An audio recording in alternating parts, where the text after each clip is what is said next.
ikutan mo yung pilot. Ayan, ang pilot. Mandarambong, ikulong, mga putang ina nyo, mga kurakot sa gobyerno. Yan, galit na si Boss Efren, naglilipad pa. Tang ina nyo, mga hayop kayo.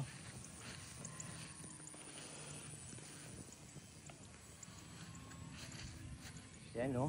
Shout out sa lahat ng mga politiko na mandarambong.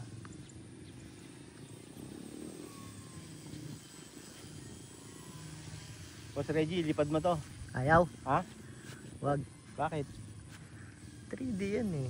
Ano Ay si Sir Mike, anong sasabihin kay Boss Mike De Leon? Nasa racing na naman. Sa lahat ng mga PWD na hambog, shout out.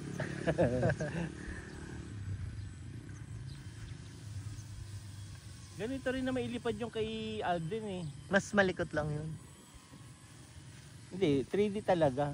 Baka may ano yan eh, may low rate at saka high, baka naka high rate. Baka.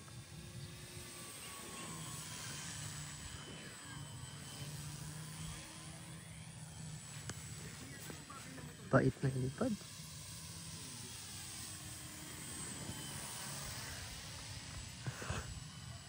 Lipad mo, boss.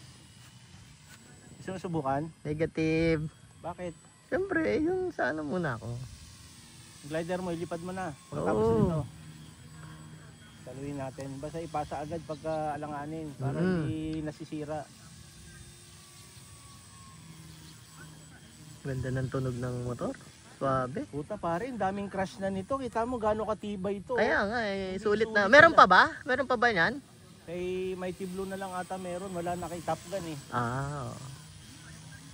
Pero sulit to. Kaya nga eh. Ganda. Tingnan mo, ilang beses na ako nag-crash dito. Puro buong buo pa rin. Matibay nga kasi yung puro frame head niya. on nga tama nito yo. Suabe pa rin ang lipad. Hindi, ano kasi, pagka nasira yung foam niya, hindi yung hiwalay-hiwalay, talagang magkakasama. Na ano lang, nabibiak lang, Oo. pero nakadikit pa rin. Hindi yung Matibay yung nadudurog. foam niya. Okay, landing tayo.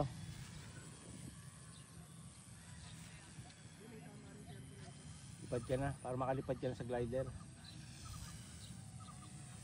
So, sana yung hover eh. Paano nga ba yung hover? Yan oh.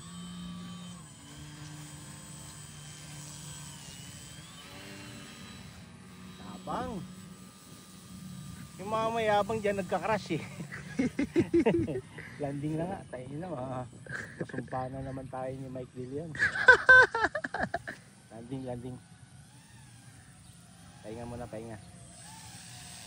Okay. Alright. Alright. Thank you, Boss Reggie.